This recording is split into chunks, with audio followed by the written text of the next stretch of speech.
Class 10th आपका समाप्त हो चुका है, 10th खत्म हो गया। कैसा गया? सारे पेपर कैसे गए? बहुत अच्छे गए। साइंस 1 इजी था, साइंस 2 इजी था। मैंने लास्ट 2 महीने छोड़ो, साल भर ऑलमोस्ट, अगर आप सबसे पहला स्ट्रैटेजी वीडियो देखोगे 10th का जो मैंने डाला रहेगा in the month of July, तब से लेके ईयर एंड तक मैं आपको 2 ही बातें बताता हूँ। एक्सरसाइज करो, पीवाईक्यू करो। उसके अलावा और भी बहुत बातें मैंने आपको बताई, बहुत सारी स्ट्रैटेजी आपको मैंने दी, लेकिन सबसे इंपॉर्टेंट बातें आपको मैंने बताई, पीवाईक्यू करके जाओ। एंड उतना करने के बाद सारे बच्चे एकदम खुश। ज़्यादा जो क्वेश्चंस हैं वो प्रेडिक्टेबल है, वहीं से रिपीट होते हैं, इतना हम समझते हैं। आपका क्लास 10th खत्म हुआ, अब आप क्लास 11th में जाओगे। 11th में बहुत सारी चीज़ें चेंज होती हैं। कुछ सच्ची बातें आपको बताऊंगा, दिल से बताऊंगा, मेरे साथ क्या हुआ था 11th में, वो कुछ बातें आपको यहाँ पे बताने वाला हूँ। क्लास 10th कैसा था आपका, मुझे बताओ। इजी था सिलेबस। अगर आप साइंस 1 और साइंस 2 देखो, बहुत इजी है। जितने बच्चे अभी 11th में साइंस लेने वाले हैं, आपको 11th में पता चलेगा कि असली साइंस कैसा होता है। ठीक है, आपने जो 10th तक 9th तक पढ़ा है, 8th तक पढ़ा है, वो बहुत ही इजी है और सिलेबस भी बहुत छोटा है। कितना छोटा सिलेबस है वो भी आपको मैं 2 मिनट में बताने वाला हूं। दूसरी बात, पेपर्स आर वेरी प्रेडिक्टेबल। अगर आप पीवाईक्यू अच्छे से करके जाते हो, जितने बच्चे पीवाईक्यू करके गए हैं आराम से 35 प्लस स्कोर कर सकते हैं। सिर्फ पीवाईक्यू के बेसिस पे भी आप 35 प्लस लेके आ सकते हो। Most of the content 10th standard का, 9th स्टैंडर्ड का most of the content, video lectures बोलो, पेपर्स बोलो, practice papers, notes, everything, strategies, everything is available for free on YouTube. मैंने अपने चैनल पे लाइन से डाला हुआ है, लेक्चर 1, लेक्चर 2, लेक्चर 3, ऐसे करके वन शॉट भी डाले हैं, फिर रैपिड रिवीजन डाला हुआ है। हर चीज़ आपको प्रोवाइड की है ना। ठीक है, बहुत सारी स्ट्रैटेजीज आपको यूट्यूब पे मिल जाती हैं। अलग अलग क्रिएटर्स हैं जो अपनी अपनी स्ट्रैटेजी बताते हैं किस तरह से पढ़ना है। 10th के लिए बहुत कंटेंट अवेलेबल है। ठीक है, and it is very easy to score about 90%। अब मेरी अगर मैं बात करूं, जब मैं 10th में था, मैंने कोई कोचिंग नहीं लगाई थी। हमारे टाइम पे कोई यूट्यूब नहीं था, कोई भैया दीदी कोई कुछ नहीं बताता था। मैं घर पे पढ़ता था, मम्मी मुझे पढ़ाती थी। रोज का 2-2.5 घंटा कंसिस्टेंटली साल भर पढ़ाई किया एंड मुझे बहुत अच्छे मार्क्स आए थे। यहाँ पे आप देख सकते हैं। ठीक है, I got 96% in my 10th standard. उस समय मैंने पीवाईक्यू भी नहीं किए थे। मैं कंसिस्टेंटली सिर्फ 2.5 घंटे रोज पढ़ता था, एक्सरसाइज के क्वेश्चन करके जाता था और कुछ एक्स्ट्रा क्वेश्चन जो हमारी गाइड होती थी नवनीत की, उसमें से करके जाता था एंड इट वॉज इनफ। रोज पढ़ाई किया कंसिस्टेंटली, आई गॉट 96%। 10th में 90 प्लस लाना कोई भी बड़ी बात नहीं होती है। लेकिन अब जब आप 11th में जाते हो तो बहुत सारी चीजें हैं जो बदल जाने वाली हैं, सेम नहीं रहेगा। एंड यहां पे मैं शुभम सर को बुलाना चाहूंगा। ये आपको कुछ बातें बताएंगे कि 11th में एग्जैक्टली डिफरेंस कैसा आने वाला है। सो हेलो लर्नर्स, क्या हाल चाल। 10th स्टैंडर्ड जैसा कि पार्थ सर ने आप सभी लोगों को बताया, वो बहुत बहुत बहुत ज़्यादा आसान होता है। अगर आप लास्ट के कुछ दिनों में भी पढ़ते हो ना, तो भी आपका 10th तो हो जाएगा। लेकिन द मोमेंट आप 11th में जाते हो, थोड़ा सा कंपैरिजन बताना चाहता हूं, यहाँ पे ध्यान से देखना। आपके साइंस की 2 टेक्स्ट बुक थी, पहली वाली आपके साइंस 1 की है और दूसरी आपके साइंस 2 की टेक्स्ट बुक है। इनके कितने पेजेस थे सर, एक बार बताना जरा इनको। 284 गिन लो आप। तो आप अगर गिनोगे तो ये पूरा science, physics, chemistry and biology, ठीक है। अभी हम मैथ्स को कैलकुलेट ही नहीं करते हैं, तो भी 284 है। और अभी 11th में जो मैं तुम्हें बताऊंगा ना, वो सुन करके ना तुम्हारे होश उड़ जाएंगे। अब तक किसी ने ऐसा सोचा भी नहीं होगा। सर एक बार इनको 11th का बताओ, फिजिक्स केमिस्ट्री का कितना है। 11th की फिजिक्स की बुक ले ली, केमिस्ट्री की ले ली, बायोलॉजी की ले ली। पेजेस अगर हमने टोटल किए, आप बोलोगे शुरू के पेजेस में सर वहां पे कॉन्स्टिट्यूशन है, प्रीएम्बल है, वहां पे इंडेक्स है, तो वो तो वहां पे भी था। साइंस 1 एंड साइंस 2 में भी था 10th का। सब कुछ कैलकुलेट करके अगर आप सिर्फ केमिस्ट्री, फिजिक्स, बायोलॉजी ये ऐड करते हो तो होते हैं 780 पेज। तो कैन आई से एटलीस्ट कहीं ना कहीं 3 टाइम्स हो रहा है। आराम से 3 नहीं तो 2.5 टाइम्स तो हो गया। बिल्कुल हो गया। तो पॉइंट क्या है यहां पे बताने का कि जितने आसानी से, अभी हमने 12th की बात नहीं की, 12th में तुम्हारा बोर्ड एग्जाम रहेगा, राइट। 12th तो अलग बात है। We are just talking about 11th standard में ही कितना डिफरेंस आ जाता है जो आपने 10th तक पढ़ा है। वही साइंस 1, 2 पढ़ने के लिए आपकी जान निकल जाती थी, आप पढ़ नहीं पाते थे, डिफिकल्ट लग रहा था। अब आप जब 11th में जाओगे तो चीजें बहुत ज्यादा बदल जाती हैं। यहां पे अभी तक हमने मैथ्स की बात ही नहीं की है, ठीक है। तो मैथ्स भी है और जो भी है, पॉइंट क्या है यहां पे कि जो तुम्हारा सिलेबस है इतना ज्यादा बढ़ गया है कि अगर तुम 11th में सीरियसली नहीं पढ़ते हो, कंसिस्टेंटली नहीं पढ़ते हो, तो तुमको बस एक ही चीज देखना पड़ेगा, 11th बर्बाद हो गया, अब क्या करूं। उसकी कहानी अब यहां पे भी आता है। 11th स्टैंडर्ड में मेरे साथ क्या हुआ था, and I am sure there are many other people. मैंने एक वीडियो भी बनाया था, माई जर्नी 96 to 69% वाली। वो वीडियो पे अगर आप जाते हो और कमेंट्स पढ़ते हो, तो वहां पे आपको ऐसे बहुत सारे एग्जांपल्स मिलेंगे 10th में जिसका 90 प्लस आया था, 95% भी आया था, लेकिन 11th में because of lack of seriousness बोलो, लैक ऑफ कंसिस्टेंसी बोलो, या फिर हवा में उड़ते हैं। होता है, मेरे साथ भी हुआ था। 10th में बहुत अच्छे परसेंटेज आता है तो आप प्रोक्रेस्टिनेट तो ठीक है, हवा में उड़ना, ठीक है, ओवर कॉन्फिडेंट हो जाना, खुद को बहुत बड़ी तोप समझना, ये जो गलतियां हैं जो 10th के बच्चे जिनको 90 प्लस आ रहे हैं ये करते हैं बहुत सारे बच्चे, और 11th को सीरियसली नहीं लेते। हमारे टाइम पे तो बहुत लोग गाइड करने वाले नहीं थे, हम तो यहाँ पर हैं जो आपको बता रहे हैं, गाइड कर रहे हैं। अब क्लास 11th और 12th में क्या होने वाला है, the syllabus is going to be huge, पहली बात। दूसरा, स्कैटर्ड कंटेंट, कहां से शुरू करना है कहां खत्म करना है ये आपको यूट्यूब पे इतना इजीली नहीं मिलेगा। मैं ऐसा नहीं बोल रहा हूं कि यूट्यूब पे कंटेंट नहीं है, कंटेंट बहुत है, लेकिन सही से ऑर्गेनाइज्ड वे में ना आपको कहीं कंटेंट नहीं मिलेगा। और रही बात वो 10th बच्चों का बहुत अच्छा नंबर आ जाता है ना, आप अपने किसी सीनियर से बात करो एक बार, ठीक है, या फिर किसी रिलेटिव से बात करो जिसके 10th में बहुत अच्छे नंबर आए थे। पर 11th 12th में क्या है, अभी तुमको एक रियलिटी चेक देते हैं। सर आप बताना, आप तो साइंस इतना बढ़िया जानते हो, बताओ बच्चों को एक बार। ठीक है, मैं मोशन में भी काम किया, मैंने वहाँ एनवी सर के साथ भी काम किया। उन्होंने मुझे एक बात बताई थी कि वन शॉट वीडियोस जो होते हैं ना उनसे पढ़ाई नहीं होती। 10th तक सिलेबस आपका है इतना सा, तो यहाँ पर अगर मैं 2 घंटे का 2.5 घंटे का वन शॉट डालता हूं तो उसमें हम सब कुछ कवर कर पाते हैं effectively with questions, with PYQs. मैंने आधे घंटे में भी पूरा चैप्टर कवर किया है विथ पीवाईक्यूज, अगर आप देखोगे रैपिड रिवीजन सीरीज। लेकिन यही चीज क्या 11th में की जा सकती है? नहीं, एब्सोल्युटली नहीं होती। क्या सारी चीजें कवर की जा सकती है इफेक्टिवली? नहीं की जा सकती। दूसरी बात, स्टडी अगर आपकी इनकंसिस्टेंट हो, अगर आप सिर्फ यूट्यूब पे रिलाई कर रहे हो, अगर आप ऑफलाइन कोचिंग लगा रहे हो तो ठीक है, जाइए वहां पे, रेगुलरली जाइए, रूटीन बनाइए, शेड्यूल बनाइए, कंसिस्टेंटली पढ़िए, रोज पढ़ना पड़ेगा। ऐसा एक भी दिन जाना नहीं चाहिए जिसमें आपने पढ़ाई ना की हो। डेली का कम से कम 3 घंटा, कम से कम 3 घंटा शुरू में, बाद में वो आपको फ्रीक्वेंसी बढ़ानी है, वो आपको जो पढ़ने का रेट है वो बढ़ाना पड़ेगा, 4 घंटे 5 घंटे 6 घंटे करना पड़ेगा। और पार्थ सर बच्चे क्या करते पता है कि उनको जब सेल्फ स्टडी बोलो ना तो वो सेल्फ स्टडी के नाम पे करते क्या है कि वीडियो देख करके आते हैं। ठीक है, अगर आप 3 घंटे ले लो या 4 घंटे या 10 घंटे भी किसी के वीडियोस देख लो तो उसको तुम्हारे स्टडी में काउंट नहीं करेंगे, क्योंकि तुम्हें जो थ्योरेटिकल पेपर लिखना है, ठीक है ना, वो पेपर तुम्हें लिखना है खुद से जा करके। वहां पे तुम कोई वीडियो देखा तुमने वो नहीं बता सकते। तो बहुत कंसिस्टेंसी इंपॉर्टेंट है तुम्हारे लिए। अपने नोट्स खुद बनाना, बिल्कुल, वीडियो देखते देखते या लेक्चर देखते देखते जो टीचर बता रहे हैं वो नोट डाउन करना, उसको रिवाइज करना 2 बार 3 बार 4 बार।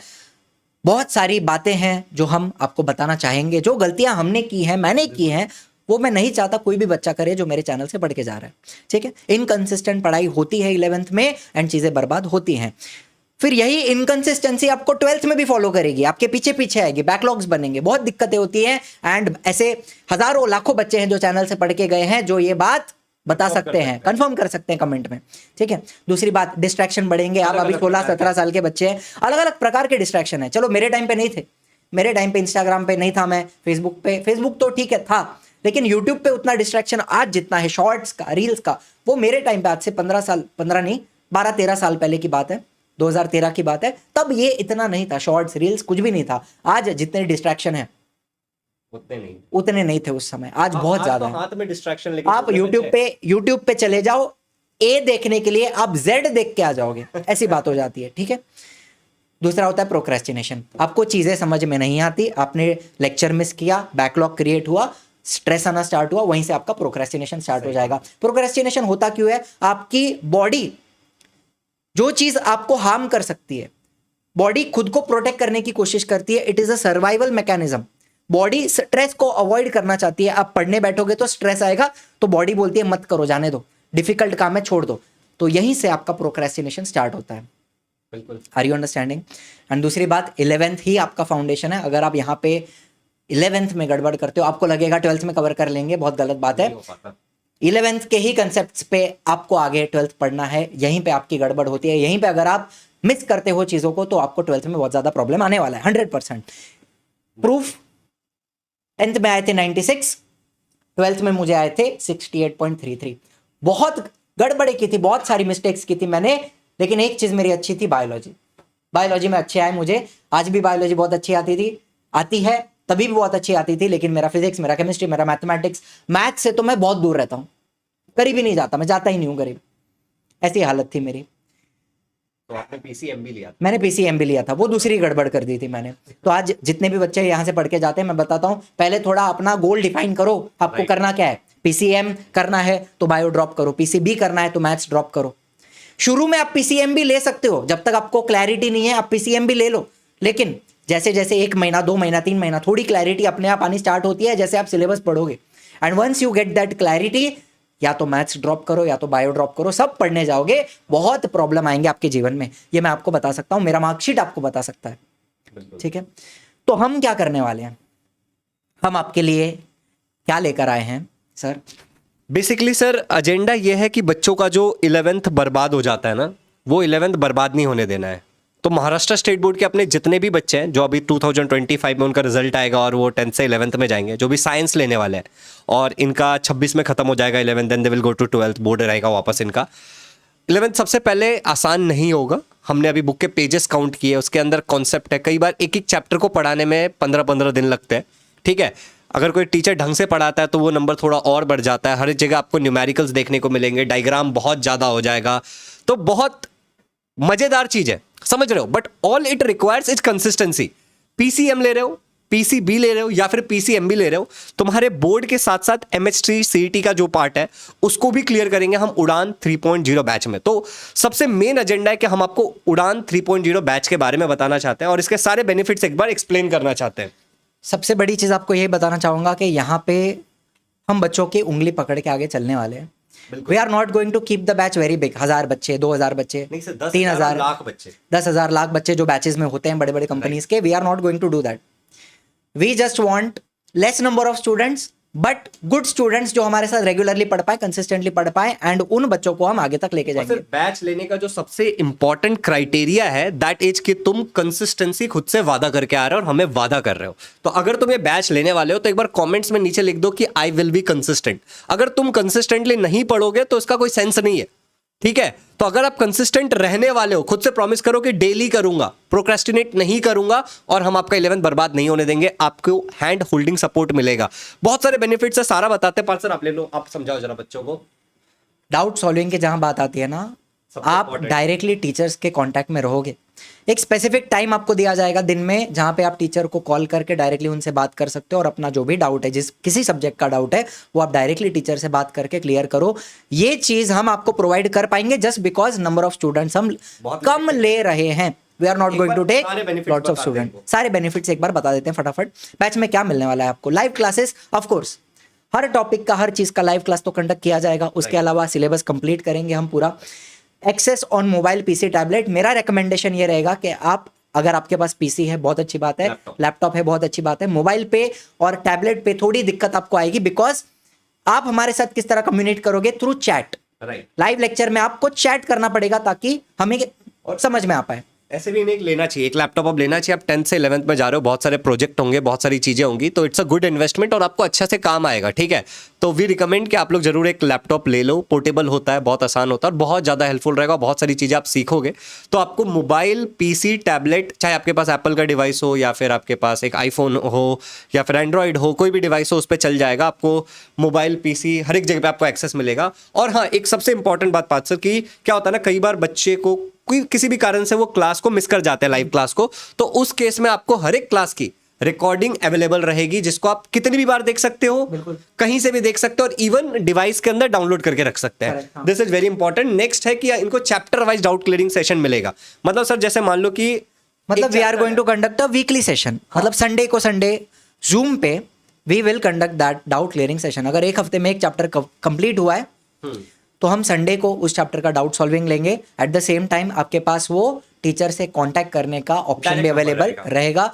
डेली हम एक टाइम फिक्स करेंगे जब आप टीचर से कांटेक्ट कर पाए, बात कर पाए। ठीक है, एक ड्यूरेशन होगा कि इस विंडो में कॉल करना। हाँ, मान लो हमने 2 घंटे दिए, 6 से 8 के बीच में कॉल करो और बात करो, क्लियर करो। वैसे पूरा दिन टीचर उतना अवेलेबल ना हो आपके लिए, बट वो एक 2 घंटे का या 2.5 घंटे का टाइम हम फिक्स करेंगे जहाँ पे टीचर आपसे बात कर पाए। ठीक है, चलिए दूसरा, एग्जाम के पहले आपका लाइव रिवीजन किया जाएगा। लाइव क्लासेस तो कंडक्ट होंगे डेली होंगे, डेली 2.5 घंटा, 2.5 से 3 घंटे के, ऑलमोस्ट 3 घंटे के, ऑलमोस्ट एवरी डे 3 आवर्स के लेक्चर आपके कंडक्ट किए जाएंगे। दूसरा, पर्सनल मेंटरशिप, यहाँ पर मैं हूँ और शुभम सर है और बाकी टीचर्स भी हैं। आपको किसी भी चीज की दिक्कत आती है, we are always there for you. We really want, genuinely we want आपका 11th बर्बाद ना हो। जो चीज़ें जो गलतियां हमने की है मैंने की हैं पर्सनली। शुभम सर के तो फिर भी अच्छे परसेंट आए थे 11th में, मेरे खराब आए थे, मेरे 11th 12th में खराब आए थे, लेकिन बाद में मैंने जीवन में वो सब सुधार लिया, सब सुधारा है अपने अपना, धीरे धीरे सुधारा है। ठीक है, तो we are there to mentor you always. दूसरा, टेस्ट सीरीज भी आपको मिलती है। ऊपर ना एक चीज मुझे बोलना है कि बच्चों देखो क्या होता है ना कि आप, मैं केस बताता हूँ। मेरा एक स्टूडेंट था, ठीक है, जिसको मैं पढ़ाता था, और वो बच्चे का क्या हुआ कि बहुत अच्छे नंबर आए, उसका जेई मेंस भी क्वालिफाई हो गया, बट पॉइंट क्या हुआ, वो 12th में ना 75% जो चाहिए होता है वो उसको नहीं मिला, क्योंकि उसने जितनी प्रैक्टिस की थी सारी की सारी प्रैक्टिस उसने ऑब्जेक्टिव क्वेश्चंस की थी। तो हम जो आपको टेस्ट सीरीज देंगे यहाँ पे वो ऑब्जेक्टिव तो रहेगा ही रहेगा, बट उसके साथ साथ आपको चैप्टर वाइज 11th में हर एक चैप्टर पे, जैसे फिजिक्स का पहला चैप्टर है यूनिट्स एंड मेजरमेंट, दूसरा स्केलर्स एंड वेक्टर्स जिसको हम मैथमेटिकल मेथड बोलते हैं, लॉज ऑफ मोशन, जो भी चैप्टर्स ऑप्टिक्स, हर एक चैप्टर वाइज जैसा आपका एग्जाम पैटर्न होता है महाराष्ट्र बोर्ड का स्टैंडर्ड, क्योंकि आप महाराष्ट्र स्टेट बोर्ड से हो और हम महाराष्ट्र स्टेट बोर्ड के लिए लॉन्च करने जा रहे हैं बैच, तो आपको एग्जैक्टली सब्जेक्टिव पेपर मिलेगा और उसका आंसर की भी मिलेगा, तो आप उसको भी प्रैक्टिस कर सकते हो, जिससे आपके 12th की बोर्ड एग्जाम की तैयारी 11th से ही स्टार्ट हो जाएगी। तो once we are done with a chapter, doubt clearing session रहेगा, उसका टेस्ट सीरीज रहेगा और उसके आपको इंपॉर्टेंट क्वेश्चंस भी मिलेंगे जो आप प्रैक्टिस करके जाओगे और फुल मजा आ जाएगा, मचा देंगे भाई। सर दूसरी बात, जितने बच्चे सीटी देना चाहते हैं, 12th का सिलेबस तो होता ही है, साथ साथ 11th का भी 45% 11th के सिलेबस के ऊपर भी क्वेश्चन आते हैं, तो वो सब भी हम, जो भी 11th का चीज़ है वो 12th में तो कराएंगे, 12th तो बात की बात है, लेकिन अभी 11th का हम सब कुछ अच्छे से कवर करेंगे। एंड यहाँ पे आपको टेस्ट सीरीज में एमसीक्यूज भी दिए जाएंगे एंड सब्जेक्टिव टेस्ट भी दी जाएगी, आपका बोर्ड का भी प्रिपरेशन होगा, आपका सीईटी का भी प्रिपरेशन यहाँ पे किया जाएगा। ठीक है, and we are focusing on MH board because NCERT पढ़ाने वाले बहुत सारे लोग आपको मिल जाते हैं। सर महाराष्ट्र स्टेट बोर्ड लेकिन कमाल के टीचर्स बताओ, लेकिन महाराष्ट्र स्टेट बोर्ड पढ़ाने वाला आपको फिलहाल यहाँ पे क्लियरली, ऐसा नहीं है कि बैचेस नहीं है, और भी बैचेस हैं, लेकिन हम लोग यहाँ पे पढ़ा रहे हैं। हाँ, हम लोग इतने साल से 4 साल से यूट्यूब पे पढ़ा रहे हैं, हम ही पढ़ाएंगे ना, ऐसा नहीं है कि मैंने बोला बेचूंगा दूसरा टीचर आके पढ़ा रहे, we are not doing that.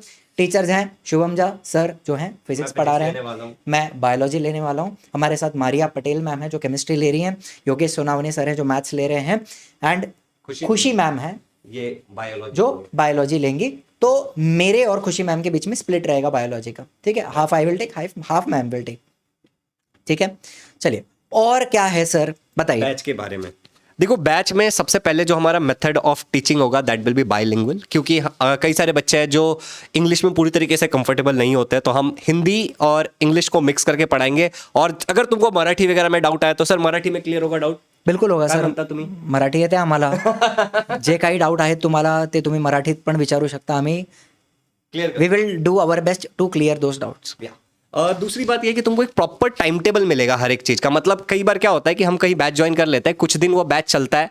पहले देखो ये उड़ान 3.0 है, ठीक है ना, ये तीसरा बैच है। तीसरा बैच सक्सेसफुली हम लॉन्च ही तब कर पा रहे हैं जब हमने पहले 2 बैचेस में मचाया है। और अगर आप मुझे जानते हो या फिर पार्थ सर को जानते हो तो हमारे जो 10th के बैच है वो महाराष्ट्र के one of the best successful batches है, ठीक है। और अब हमारा साथ में आने का मेजर रीजन है कि बच्चों का 11th और 12th भी हम वही डिलीवर करना चाहते हैं जो हमने 10th तक किया है, बिल्कुल वही क्वालिटी और वही सारी चीज़ें।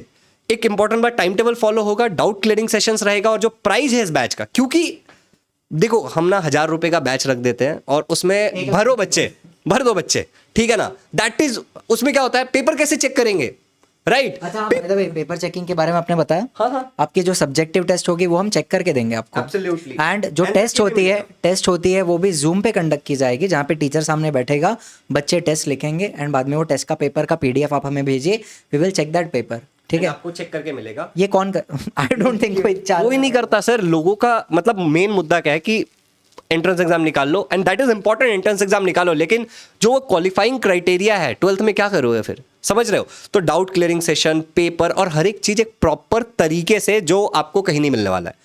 और दूसरी सबसे इंपॉर्टेंट बात कि ये बैच एक लिमिटेड स्टूडेंट बैच होने वाला है, ठीक है। तो फटाफट जाओ और इनरोल कर लो, क्योंकि और इसमें बहुत सारे बच्चे जो मेरे 10th में थे, हमारे आरंभ 3.0 4.0 के जो बच्चे थे ऑलरेडी ज्वाइन कर चुके हैं, ठीक है ना। तो उनका अभी मैं फीडबैक वीडियोस भी डालूंगा सर, हम बनाते हैं और देखते हैं कि बच्चे क्या बोलना है। तो जाओ और फट से ज्वाइन कर लो। 11,000 इस बैच का प्राइस है, ये खाली 11th का है, ठीक है ना। और इसके ओनली 11th 12th का फिर से लॉन्च करेंगे, तब आप एडमिशन लेना, ठीक है। द मेजर रीजन सर इसके पीछे ये है कि पहले बच्चे को 11th में फील देते हैं ठीक है। और दूसरा क्या होता है ना, कई बार बच्चे इसमें भी रहते हैं कि कहीं 11th के बाद वो 12th में ले ना ले, राइट, तो we don't want to force you, right, जबरदस्ती नहीं है कि बाद में हाँ कि 11th पढ़ लो, भरोसा है, फिर 12th में मजबूर नहीं करना चाहते इनडायरेक्टली, सिंपल सी बात है, ठीक है। चलिए, तो ये बैच का ओवरऑल चीज है कि आपको कोई भी डाउट है कॉल कर सकते एक मिनट बता देता हूँ, आगे चलते हैं। हाँ। इंक्वायरी के लिए ये 2 नंबर हैं। यहाँ अब पे ये दोनों नंबर पे आपको कौन मिलेगा? कोई तीसरा पर्सन उठाएगा नहीं, शुभम सर ही हैं जो और उठाएंगे, हमारी टीम के कुछ लोग हैं, और टीम के कुछ लोग हैं, या फिर मैं भी रहूंगा। If you want to talk to me, I am also there, right. ठीक है। ये दोनों नंबर हैं, इनको हम डिस्क्रिप्शन में भी डाल देंगे। अच्छा, ये जो बैच है इसकी लिंक आपको डिस्क्रिप्शन में मिल जाएगी। दूसरा, एप्लीकेशन से हो जाएगा, एप्लीकेशन से भी हो जाएगा, एप्लीकेशन की भी लिंक हम डिस्क्रिप्शन में डाल देंगे। तो आप लोगों को इजी लर्निंग का एप्लीकेशन डाउनलोड करना है, उसका लिंक डिस्क्रिप्शन में रहेगा प्ले स्टोर से। एक बार आप डाउनलोड कर लेते हो, अगर आप नए यूजर हो तो रजिस्टर करना। रजिस्टर करने के बाद आपको वहां पे एक लाइव कोर्सेज का सेक्शन दिखेगा। लाइव कोर्सेज वाले सेक्शन में आपको 11th का बैच दिख जाएगा, वहां पे जाके आप डायरेक्टली बाय कर सकते हो, आपको बैच का एक्सेस मिल जाएगा। और अगर कोई भी क्वेश्चन है तो नंबर पे कॉल कर सकते हो। और अभी ये जो आपको स्क्रीन पे दिख रहा है, इस तरीके से लाइव क्लासेस होते हैं जिसमें चैट, पोल और रेज अ हैंड का ऑप्शन होता है। रेज अ हैंड में क्या है कि आप डायरेक्टली टीचर से वॉइस कॉल करके बात कर सकते हो। मतलब क्लास चालू है, लेट्स से कि सर मैं एक स्टूडेंट हूँ और आप टीचर हो, ये लो, और मुझे एक डाउट आया तो मैंने रेज हैंड का बटन दबा दिया, जैसे ही मैं दबाऊंगा आपको नोटिफिकेशन जाएगा, करेक्ट, ठीक है। और उसके बाद आप उसको सिलेक्ट करोगे कि हाँ शुभम को कोई डाउट है, इस डाउट को क्लियर करना है, एंड मैं रियल टाइम में आपसे बात कर पाऊंगा। हाँ, मतलब बैच के अंदर ही बच्चा हमसे डायरेक्टली अपने आवाज से बात कर सकता है और मैं उसको वहीं पे डायरेक्टली रिप्लाई कर सकता हूँ। और सेकंड, केबीसी में कैसा फोन अ फ्रेंड होता है, बस उसी तरह से, it's like a call, it's like a call, ठीक है, व्हाट्सएप कॉल की तरह सर, बिल्कुल बिल्कुल बिल्कुल। और दूसरी चीज सर, इसके बाद डाउट क्लियरिंग के लिए सेकंड लेवल क्या है हमारे पास कि बच्चा डायरेक्टली टीचर को कॉल कर सकता है, वो भी हम नंबर देंगे, ठीक है ना, वो भी हम नंबर देंगे जिस पे आप टीचर को कांटेक्ट कर पाओ। और तीसरा जो हमारे पास है वो है कि आप क्या कर सकते हो, जो डाउट क्लियरिंग सेशन हम ले रहे हैं चैप्टर वाइज, वो भी है। तो 3 लेवल पे आपके डाउट क्लियर हो रहे हैं सर। ये रेजा हैंड का आपको हाथ का सिंबल दिख रहा होगा, एंड आप इस तरीके से चैट भी कर सकते हो, ठीक है ना, दिखेगा। अभी ये चैट की जहां बात आती है, लाइव क्लास में आपको कोई भी डाउट है, मैंने आपको पूछा, समझ में आया, यस और नो, तो यहाँ से आप यस लिख सकते हो, यहाँ से आप रिएक्ट भी कर सकते हो। और एक बहुत अच्छी बात सर, क्या होता है ना, कई बार जैसे यूट्यूब पे हमने देखा जब लाइव क्लास लेते हैं तो बहुत डिस्ट्रैक्शन हो जाता है। हाँ। चैट में सर सेल्फ चैट और एक रखा है ऑल चैट का ऑप्शन, तो बच्चा चाहे तो बच्चे को दूसरे का चैट दिखेगा नहीं। लेट्स से यहाँ पे आर्यन चैट कर रहा है, हाँ। तो आर्यन का चैट खाली, उसको खाली अपना चैट दिखेगा। अगर वो सेल्फ चैट कर लेता है तो there is lot of option in the batch. ऐसा होता भी था पहले ना कि जितने भी अगर 300-200 बच्चे हैं बैच में, तो सब कमेंट अगर एक साथ कर रहे हैं, हाँ। तो आपने क्या क्वेश्चन पूछा था एंड उसका मैंने आंसर क्या दिया, ये पूरा मिक्स हो जाता है एंड डिस्ट्रैक्ट भी होता है। बच्चा दूसरे कमेंट पढ़ेगा, उसमें डिस्ट्रैक्शन आते हैं। तो आप सेल्फ चैट में चले जाओ, आपको सिर्फ आपका ही चैट दिखेगा, बाकी दूसरे लोग क्या कर रहे हैं आपको दिखाई नहीं देगा, तो डिस्ट्रैक्शन खत्म। ये नंबर है कॉल करने के लिए, इस नंबर पे आप डायरेक्टली कॉल कर सकते हो। नंबर है 8527529111, ठीक है। इस पे या इधर मैं उठाऊंगा या फिर नीलिमा मैम उठाएंगे या तो पार्थ सर उठाएंगे, ठीक है ना। इस नंबर पे हम 3 में से कोई आंसर करेगा। दूसरा जो है 8130011291, इसके ऊपर सीमा मैम उठाएंगी, ठीक है, वो भी हमारी टीम से है। आपको जो भी रहेगा आप उनसे क्वेरीज पूछ सकते हो। बिजी आएगा तो दूसरे, हाँ, दूसरे पे कॉल करो, और नहीं तो आप डायरेक्टली पहले वाले नंबर पे व्हाट्सएप पे मैसेज डाल दो and we will reply. WhatsApp पे भी डाल सकते हैं। तो ultimately the goal is the mistakes I made, we made, I don't want any of you students to make. If you procrastinate, अगर आप भटकते हो अपने राह से, तो हम हमेशा आपको सही रास्ता दिखाने के लिए तत्पर हैं। हम आपके मेंटर की तरह हमेशा आपके पीछे पिलर की तरह खड़े रहेंगे, दैट इज़ अवर गारंटी, ठीक है। सो बस यहीं पे हमारा आज का सेशन समाप्त करते हैं। Thank you so much for watching. जो भी है, ये आपके पास 2 नंबर हैं, वहाँ से आप हमारे साथ जुड़े रह सकते हैं। Thank you so much for watching. जय हिंद, जय Maharashtra. So learners, all the very best. आ जाओ, 11 बर्बाद नहीं होने देंगे और मचा देंगे। ऐसा पढ़ेंगे ना कि जितना 10th में आया ना, हम उससे ज़्यादा परसेंटेज 12th में लेके आएंगे। और खाली 11th नहीं है, 11 12th तक साथ है, ठीक है ना। So all the very best. फटाफट डिस्क्रिप्शन में से ऐप डाउनलोड करो या फिर वेबसाइट से जा करके ज्वाइन कर लो, और अगर कोई भी प्रश्न है तो इस नंबर पर कॉल कर सकते हो। Thank you.